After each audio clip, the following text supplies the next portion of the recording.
Assalamualaikum warahmatullahi wabarakatuh. Alhamdulillah, nahmaduhu wa nasta'inuhu wa nastaghfiruh wa na'udzu billahi min shururi anfusina wa min sayyiati a'malina. May yahdihillahu fala mudilla lahu wa may yudlilhu fala hadiya lahu. Asyhadu an la ilaha illallah wahdahu la syarika lahu wa asyhadu anna Muhammadan abduhu wa rasuluh.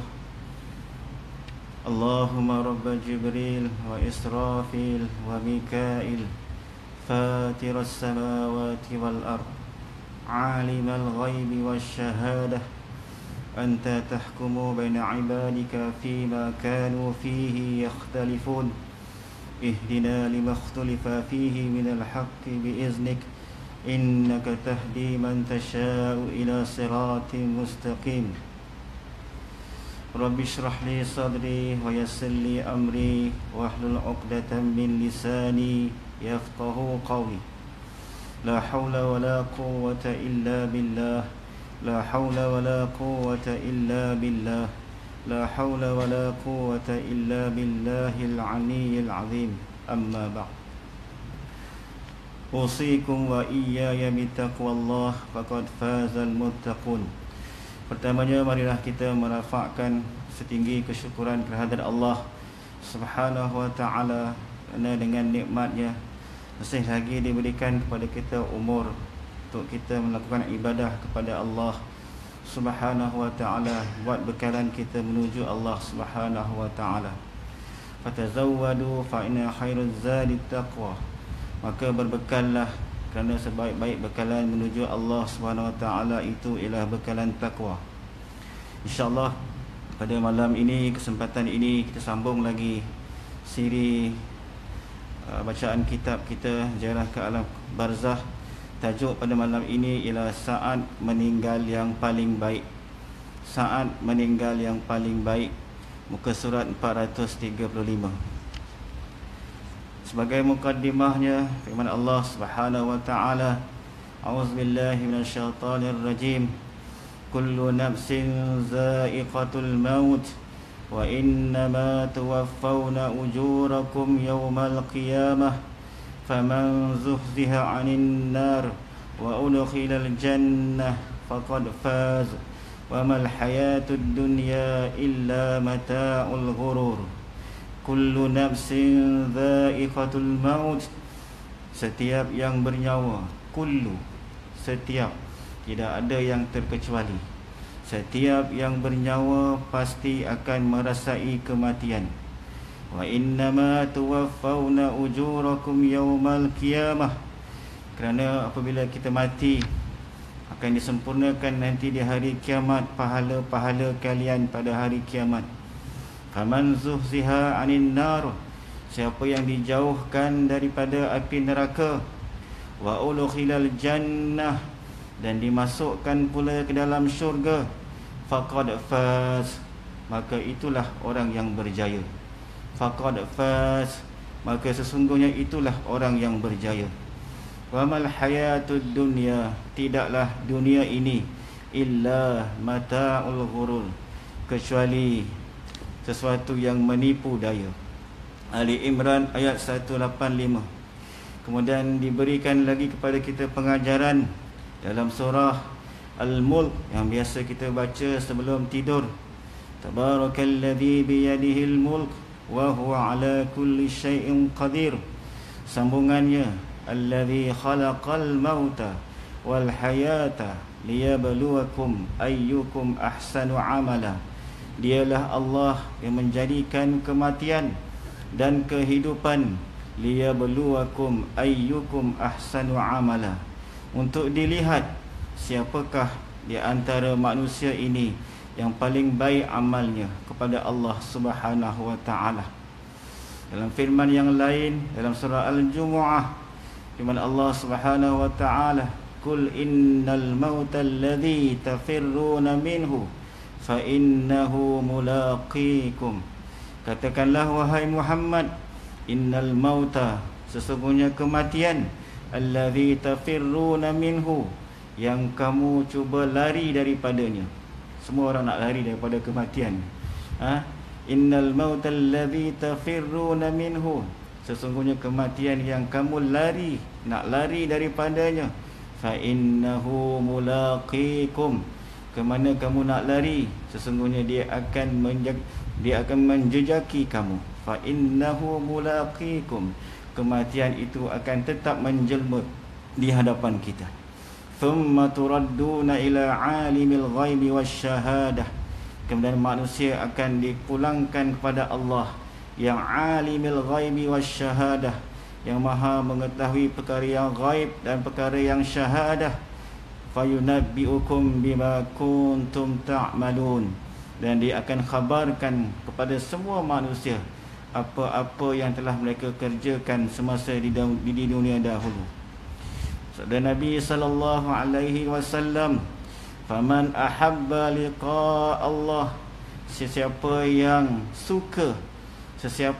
suka untuk bertemu dengan Allah, ahabballahu liqa'ahu, maka Allah juga akan suka untuk bertemu dengannya.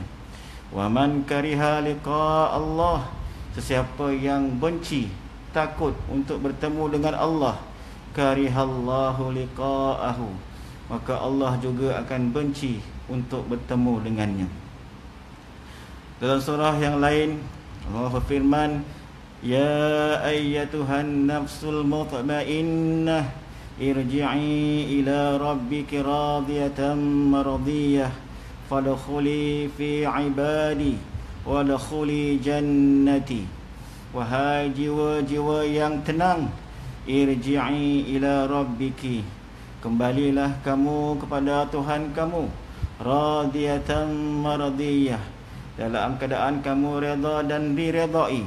Fadkhuli fi ibadi, dan masuklah kamu ke dalam golongan hamba-hambaku. Wadkhuli jannati, dan masuklah kamu ke dalam syurgaku. InsyaAllah pada malam ini kita akan membincangkan tentang saat meninggal yang paling baik. Sama ada kita suka ataupun kita tidak suka, kematian itu seperti mana yang telah diterangkan tadi, dia tetap akan menemui kita. Tapi sering kali kita berdoa kepada Allah Subhanahu wa ta'ala, Allahumma khtim lana bi husnil khatimah wa la takhtim alaina bi su'il khatimah. Ya Allah, matikanlah kami dengan husnul khatimah, mati yang baik. Wa la takhtim alaina, dan janganlah engkau matikan kami bi su'il khatimah, dengan cara mati yang buruk. Ibnu Mas'ud menuturkan bahawa Rasulullah sallallahu alaihi wasallam bersabda, barang siapa yang waktu kematiannya bertepatan dengan berakhirnya bulan Ramadan, dia akan masuk syurga. Biasa kita mendengar hadis Ramadan awaluhu rahmah, Ramadan di awalnya adalah rahmah, wa awsatuhu maghfirah, pertengahannya ialah keampunan Allah, wa akhiruhu atqum minan nar, dan penghujungnya merupakan pembebasan daripada api neraka. Nabi sebut waktu kematian jika seorang itu bertepatan dengan berakhirnya bulan Ramadan, dia akan masuk ke dalam syurga. Kemudian sambungan, barang siapa yang kematiannya bertepatan dengan berakhirnya ibadah di Arafah, dia akan masuk syurga. Hadis pada Nabi sallallahu alaihi wasallam, ma min yaumin akthar min an yu'tiqa Allahu fihi 'abdan minan nar min yaumi Arafah. Betapa ramainya Allah Subhanahu wa taala membebaskan hamba-hambanya daripada api neraka, iaitu pada hari Arafah. Maka beruntunglah sekiranya seorang itu mati dalam keadaannya melakukan ibadah di Arafah.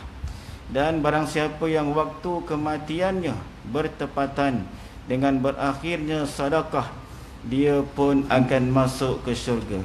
Hadis riwayat Abu Nu'aim. Tuan-tuan, puan-puan, muslimin, muslimat yang dirahmati Allah Subhanahu wa ta'ala. Sedangkan dari Huzaifah diriwayatkan bahawa Rasulullah sallallahu alaihi wasallam bersabda, "Man qala la ilaha illallah ibtigha'a wajhillah." Siapa yang mengucapkan la ilaha illallah semata-mata mencari wajhillah, mencari keredaan Allah, khutima lahu biha dakhalal jannah, dan diakhiri hayatnya dengan perkataan tersebut. Perkataan apa? La ilaha illallah dakhalal jannah. Tiba-tiba dia mati, maka dia akan dimasukkan ke dalam syurga. Wa man shama ramadan wa man shama yawman wa man shama yawman ibtigha'a wajhillah. Sesiapa yang berpuasa satu hari kerana mencari keredaan Allah, khutima lahu biha, dan dia mengakhiri hayatnya dengan puasa itu, dakhalal jannah, maka dia juga akan masuk syurga. Wa man tasaddaqa bi sadaqatin, dan sesiapa yang bersedekah dengan satu sedekah, ibtigha'i wajhillah, semata-mata mencari keredaan Allah, bukan nak menunjuk riak kepada manusia, bukan nak menunjukkan yang kita ini dermawan, tetapi ibtigha'a wajhillah, kerana nak mencari keredaan Allah, khutima lahu biha, dan hayatnya diakhiri dengan sedekah itu, dakhalal jannah, juga akan masuk ke dalam syurga. Hadis riwayat Imam Ahmad. Seterusnya, Abu Nuaim menuturkan riwayat dari Khaitamah, disebutkan bahawa para sahabat berasa bangga. Para sahabat ni akan berasa bangga jika seseorang meninggal dunia ketika dia sedang mengerjakan sesuatu kebaikan, baik sedang menjalankan ibadah haji meninggal, ataupun ibadah umrah meninggal, sedang berperang syahid, ataupun ketika sedang menjalani ibadah puasa Ramadan kemudian meninggal. Para sahabat digambarkan merasa bangga jika meninggal dunia dalam keadaan melakukan sesuatu kebaikan. Aisyah radhiyallahu anha berkata bahawa Rasulullah sallallahu alaihi wasallam bersabda, "Barang siapa yang meninggal dunia dalam keadaan berpuasa, Allah akan menetapkan baginya telah berpuasa sampai ke hari kiamat." Hadis riwayat Al-Dailami. Dalam muka surat yang ke-436 sebutkan, sedangkan dari Jabir diriwayatkan bahawa Rasulullah sallallahu alaihi wasallam bersabda, barang siapa yang meninggal dunia pada malam hari Jumaat atau hari Jumaat, dia akan dipelihara dari azab kubur.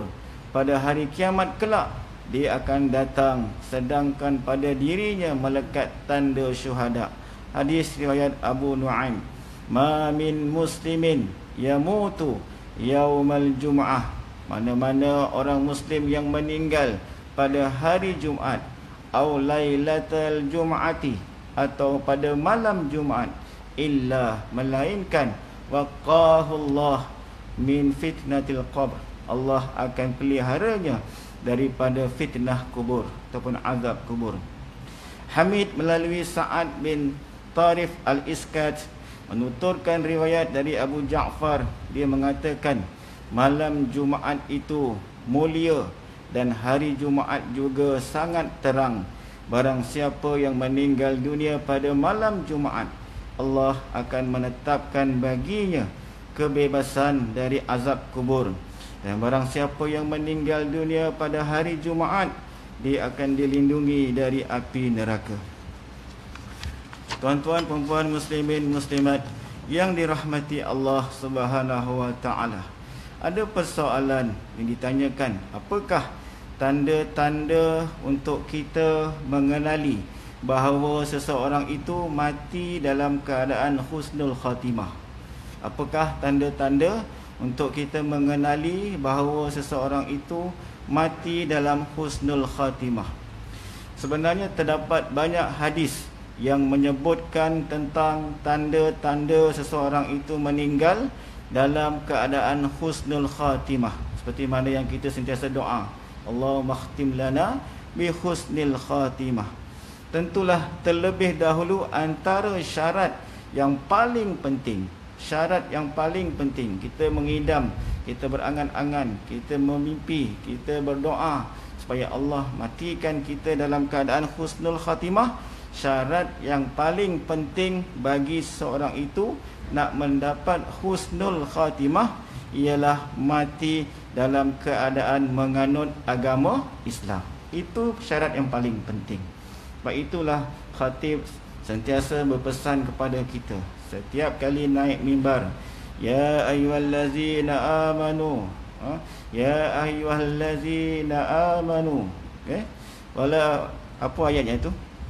Ya ayyuhallazina amanu taqullaha haqqa tuqatih wa la tamutunna illa wa antum muslimun. Wahai sekalian orang-orang yang beriman, bertakwalah kamu kepada Allah dengan sebenar-benar takwa. Dan ditambah wala tamutunna illa wa antum muslimun.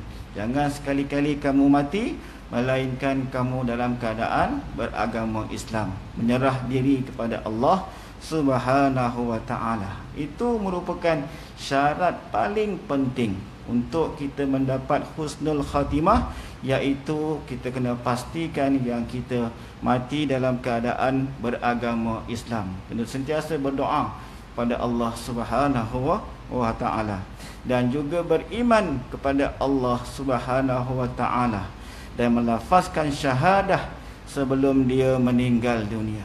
Mungkin dia sebelum ini adalah orang kafir yang belum Islam, kemudian dia mengucapkan lafaz la ilaha illallah Muhammadur Rasulullah dan dia telah masuk Islam. Sebab itulah syarat pertama, syarat paling penting untuk seseorang itu mendapat husnul khatimah ialah dengan memastikan seseorang itu kekal dalam keadaan menganut agama Islam, kekal dalam keadaan dia beriman kepada Allah Subhanahu wa ta'ala. Kerana firman Allah Subhanahu wa ta'ala, innallaha la yaghfiru ay yushraka bihi. Sesungguhnya Allah tidak akan mengampuni dosa orang yang mensyirikkannya. Satu dosa yang Allah tak akan ampunkan hamba-Nya.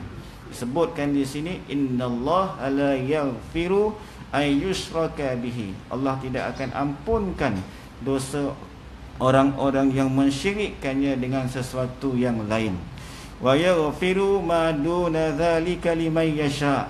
Tetapi Allah akan mengampunkan dosa-dosa yang lain kepada sesiapa yang Dia kehendaki. Wa may yusyrik billah, sesiapa yang menyekutukan Allah Subhanahu wa ta'ala dengan sesuatu yang lain, faqad iftara ithman 'azima. Sesungguhnya dia telah membuat dosa yang paling besar. Perkara yang kedua, pastikan antara tanda-tanda husnul khatimah iaitu sesiapa yang sempat melafazkan kalimah syahadah sebelum dia meninggal dunia. Orang yang sempat melafazkan kalimah syahadah sebelum dia meninggal dunia. Ini berdasarkan hadis yang diriwayatkan oleh Abu Daud bahawa Rasulullah sallallahu alaihi wasallam bersabda, "Man kana akhiru kalamihi la ilaha illallah dakhalal jannah." Sesiapa yang akhir perkataannya tiada Tuhan melainkan Allah, nescaya dia akan memasuki syurga. Hadis riwayat Abu Daud.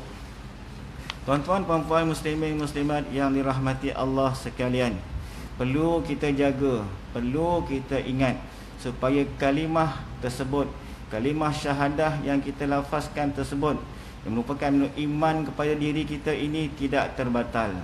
Kita kena sentiasa berkoreksi diri kita supaya lafaz syahadah yang kita sebut itu tidak terbatal, untuk memastikan kita memperolehi husnul khatimah dari Allah Subhanahu wa ta'ala. Nak kena berjaga-jaga, kena menjauhi perkara-perkara yang boleh merosakkan kalimah tersebut. Antaranya perkara-perkara yang boleh membatalkan iman kita, iaitu dari segi ada 3 perkara. Dari segi akidah, yang kedua dari segi perbuatan, dari segi yang ketiga ialah dari segi percakapan. Adapun dari segi akidah, i'tiqad, perkara-perkara yang boleh membatalkan iman kita, perkara yang boleh membatalkan syahadah kita, iaitu dari segi akidah, iaitu yang pertama ialah uluhiyah, ketuhanan. Contoh, kita mengingkari tentang kewujudan Allah. Kita mengatakan bahawa Allah tidak wujud. Itu terang-terang boleh membawa kepada terbatalnya iman kita. Ataupun kita mengingkari kesempurnaan sifat Allah yang sempurna, seperti Allah Maha mendengar, Allah Maha melihat. Okey. Yang kedua contohnya ialah dari segi akidah, ialah aspek an-nubuwah. Tadi al-uluhiyah, ini an-nubuwah, tentang kenabian. Jaga-jaga supaya kita tak terbatal kalimah syahadah kita. Contohnya kita mengingkari kenabian dan kerasulan salah seorang atau semua nabi dan juga rasul. Okey, kita mengingkari kerasulan Nabi Muhammad sallallahu alaihi wasallam sebagai khatimul anbiya wal mursalin. Okey, nak kena awas, sentiasa jaga-jaga tentang jangan sampai kita melakukan perkara-perkara yang merosakkan akidah kita ini. Perkara yang ketiga yang termasuk dalam akidah yang perlu kita sentiasa berjaga-jaga daripada terbatal akidah kita ialah tentang perkara ghaibiyah, iaitu perkara-perkara ghaib. Contoh, mengingkari hari kiamat, tidak percaya kepada hari kiamat ataupun peristiwa yang berlaku di mahsyar dan pembalasan syurga dan neraka. Mengingkari kewujudan alam barzah atau azab kubur, mengingkari kewujudan malaikat dan jin dan sebagainya yang termasuk dalam perkara-perkara ghaibiyah, perkara-perkara yang ghaib yang wajib kita imani. Perkara yang keempat yang termasuk dalam aspek akidah, iaitu aspek syariah, yang mana tentang hukum hakam. Sebagai contoh, antara perkara yang boleh menyebabkan iman kita terbatal, mengingkari rukun Islam atau salah satu daripadanya, ataupun mengingkari hukum yang telah ditetapkan oleh Allah Subhanahu wa taala, seperti wajibnya solat, seperti wajibnya zakat, seperti wajibnya haji dan sebagainya. Contoh lain, beriktikad bahawa undang-undang syariah berteraskan Al-Quran dan Al-Sunnah ialah undang-undang yang lapuk dan tidak sesuai diamalkan.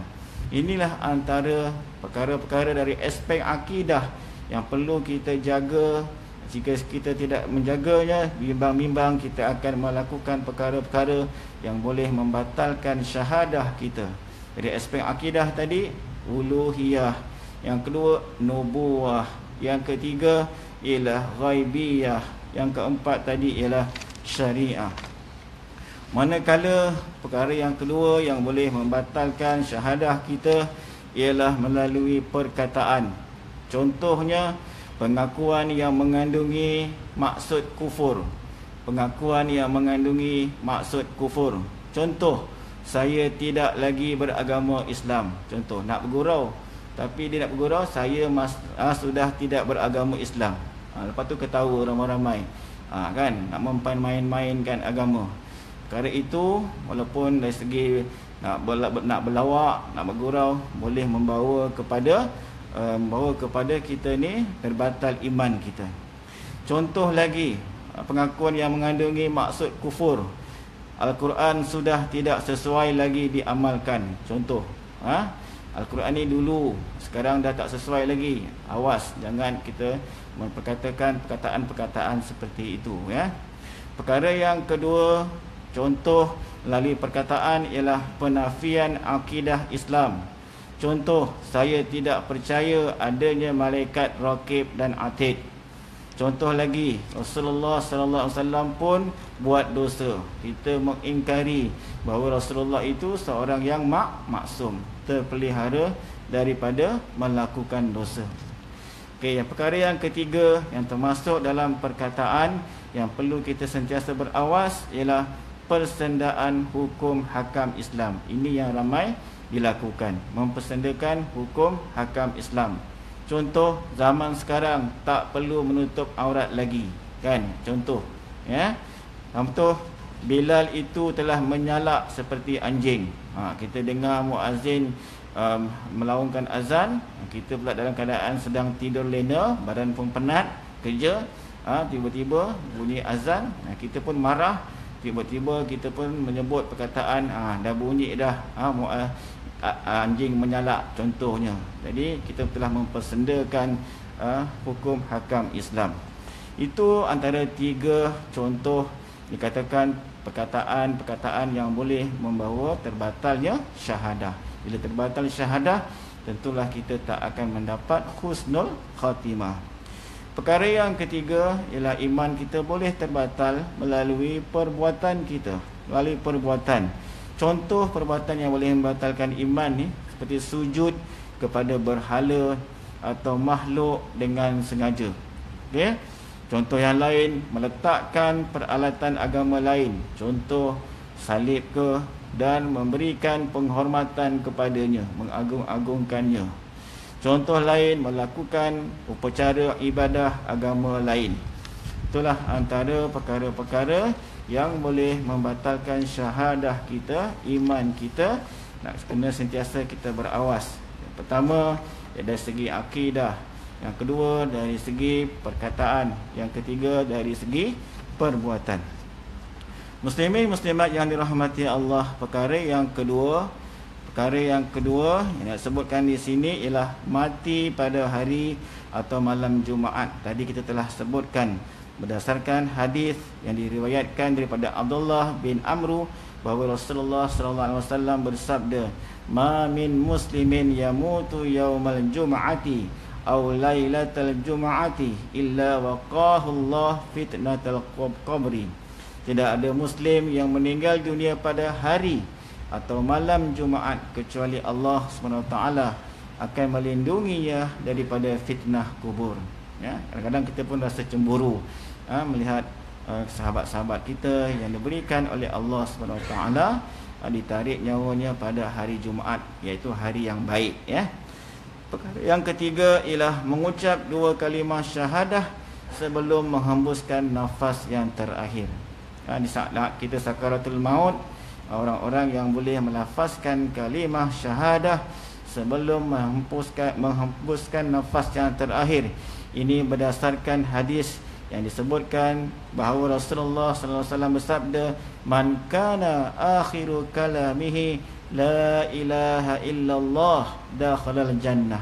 Barang siapa yang akhir perkataannya tiada Tuhan melainkan Allah, nescaya dia akan masuk ke dalam syurga.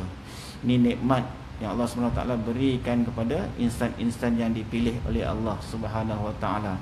Kita pun tak tahu sama ada kita ni di akhir nafas kita, di akhir kalam kita, sebelum kita menghembuskan nafas yang terakhir, sebelum kita menutup rapat mata kita, adakah kita dapat mengucapkan lafaz la ilaha illallah Muhammadun Rasulullah. Kita pesanlah kepada anak cucu kita, bila mana nanti ayah dalam keadaan nazak, talqinkanlah kita, pimpinlah kita dengan melafazkan kalimah la ilaha illallah. Kerana pada ketika itu gangguan-gangguan daripada syaitan akan datang untuk menyerupai orang-orang yang disayangi, untuk menyesatkan kita. Di saat yang kritikal itu kita sangat berdoa. Sebab itulah kita sentiasa setiap hari dalam sembahyang kita, lepas sembahyang kita memohon pada Allah SWT dengan bersungguh-sungguh, Allahumma khtim lana bi husnil khatimah, ya Allah matikan aku dengan husnul khatimah, wala takhtim alaina bisu'il khatimah, jangan matikan aku dalam keadaan mati yang buruk. Perkara yang keempat, katakan mati yang husnul khatimah itu ialah meninggal dunia dalam keadaan berpeluh di dahi. Ini berdasarkan kepada hadis riwayat Imam Tirmizi. Rasulullah sallallahu alaihi wasallam bersabda, "Mautul mu'mini bi'araqil jabin." Tanda kematian bagi seorang mukmin ialah dengan berpeluh di dahinya. Berperang dengan sakaratul maut, dan dalam waktu yang sama nak apa? Memastikan iman kita itu dalam keadaan ihdinas siratal mustaqim, di atas jalan yang lurus, iaitu kalimah la ilaha illallah, sehingga berpeluh gitu ya. Yang keenam, dia berasa gembira dan senang hati untuk bertemu dengan Allah. Inilah kita sendiri pun bila tiba saat-saat ni, sama ada sekarang ke ataupun nanti, tentulah kita jawab nantilah.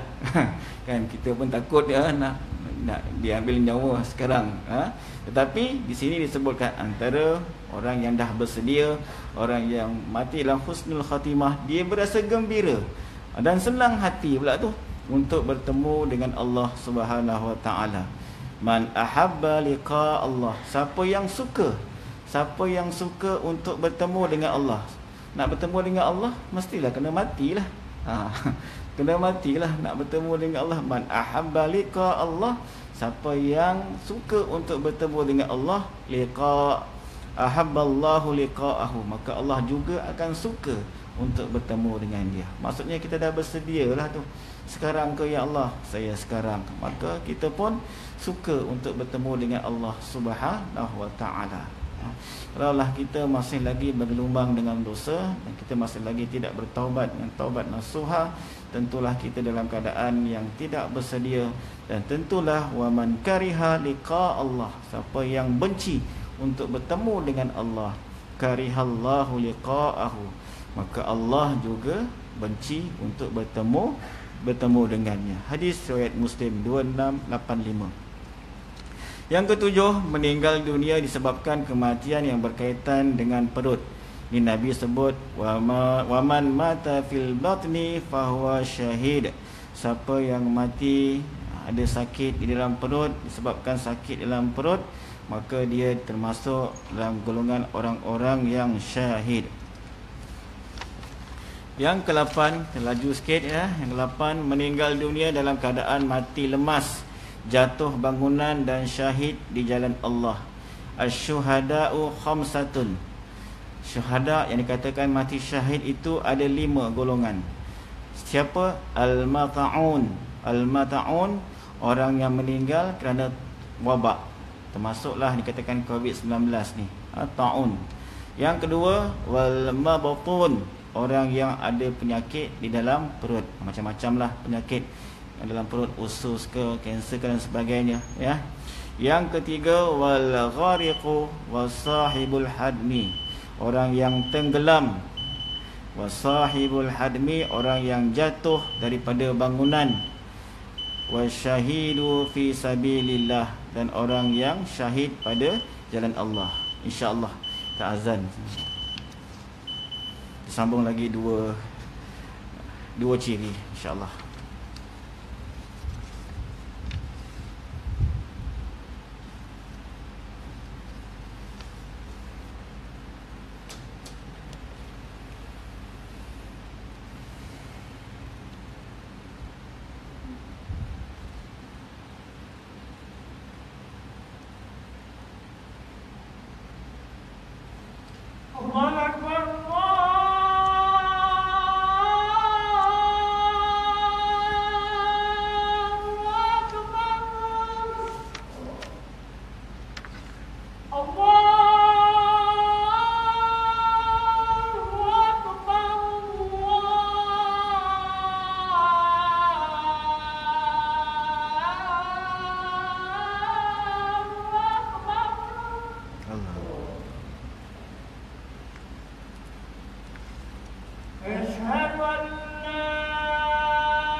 Okay, InsyaAllah kita sambung lagi 3 situasi yang dikatakan seseorang itu mati dalam keadaan husnul khatimah, iaitu antara lain ialah seseorang itu diberikan taufik dan hidayah oleh Allah Subhanahu Wa Taala beramal soleh.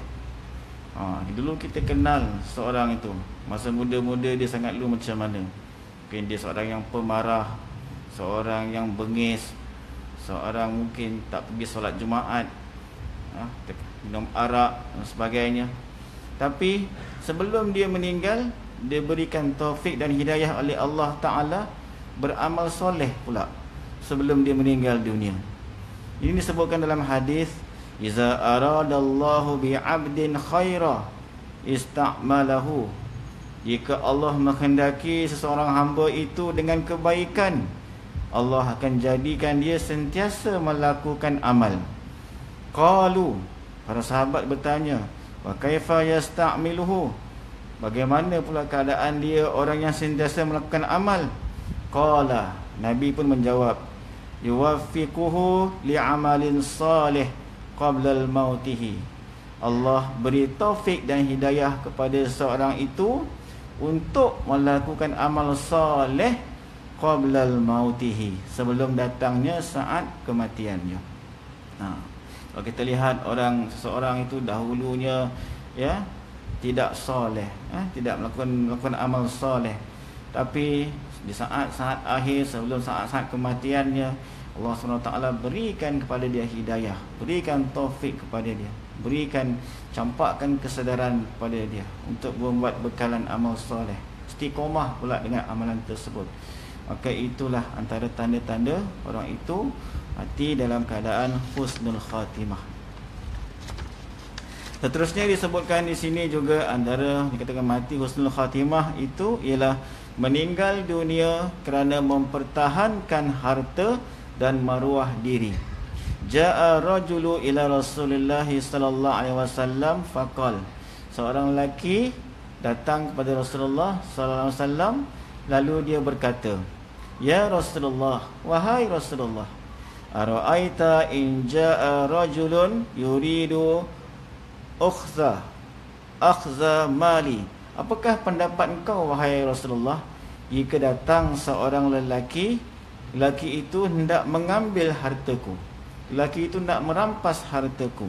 Qala, maka kata Nabi sallallahu alaihi wasallam, fala tu'tihi, jangan beri, sebab harta itu harta kamu. Fala tu'tihi malaka, jangan beri harta kamu. Qala, lelaki itu pun menyambung, ara'aita in qatalani, bagaimana pula jika lelaki itu melawan? Dia melawan dengan kekerasan, nak rampas juga hartaku. Qal, Nabi pun bersabda, qatilhu, Nabi kata, lawan balik, jangan biarkan harta kamu dirampas, lawan balik. Qala, lelaki itu pun bertanya lagi, ara'aita in qatalani, bagaimana pula jika lelaki itu dalam keadaan membunuhku? Qala, dia nak membunuhku. Qala fa anta syahidun, maka bila kamu dibunuh kerana mempertahankan harta kamu, maka syahidun, kamu akan dapat mati syahid. Kematian kamu itu dikira sebagai mati syahid. Qala, lelaki itu bertanya lagi, ara'aita in qataltuhu, bagaimana pula ketika aku nak mempertahankan hartaku itu, aku membunuhnya? Qala, Nabi pun bersabda, huwa finnar, maka lelaki yang nak merampas harta kamu itu, yang kamu lawan, yang cuba nak membunuh kamu itu, tapi kamu dapat membunuhnya, fahuwa finnar, maka orang itu di dalam neraka. Okey, ini antara ciri-ciri yang dikatakan mati husnul khatimah. Dan yang terakhir, meninggal dunia dalam keadaan melahirkan anak. Qatlul muslimi syahadah, seorang muslim yang terbunuh dikira sebagai seorang yang syahid. Wa ta'un syahadah, kematian akibat wabak juga kira sebagai orang yang syahid. Wal batnu wal gharaqu wal mar'atu yaqtuluha waladuha jama'aha, dan begitu juga orang yang mati lemas. Dan orang perempuan yang melahirkan anak, ketika nak melahirkan anak itu dia mati, maka juga dianggap sebagai orang yang syahid. Inilah antara ciri-ciri dikatakan sebagai husnul khatimah, disebutkan oleh Datuk Seri Mufti Wilayah Persekutuan, menerangkan tentang bagaimanakah seseorang itu dikatakan husnul khatimah, mati dalam keadaan yang baik. Tapi perkara yang paling penting dalam kehidupan kita, yang perlu kita teratas sekali syaratnya, ialah pastikan mati dalam keadaan kita kekal beragama Islam, dalam keadaan iman kita kekal kepada Allah Subhanahu wa taala. Okey, itu saja pertemuan kita pada malam ini. Mudah-mudahan ada sedikit manfaat untuk kita bersama. Mohon pada Allah Subhanahu wa taala keampunan, dan juga mohon maaf pada tuan-tuan jika ada salah dan silap. Subhanakallahumma wa bihamdika, asyhadu an la ilaha illa anta, astaghfiruka wa atubu ilaik. Assalamualaikum warahmatullahi wabarakatuh.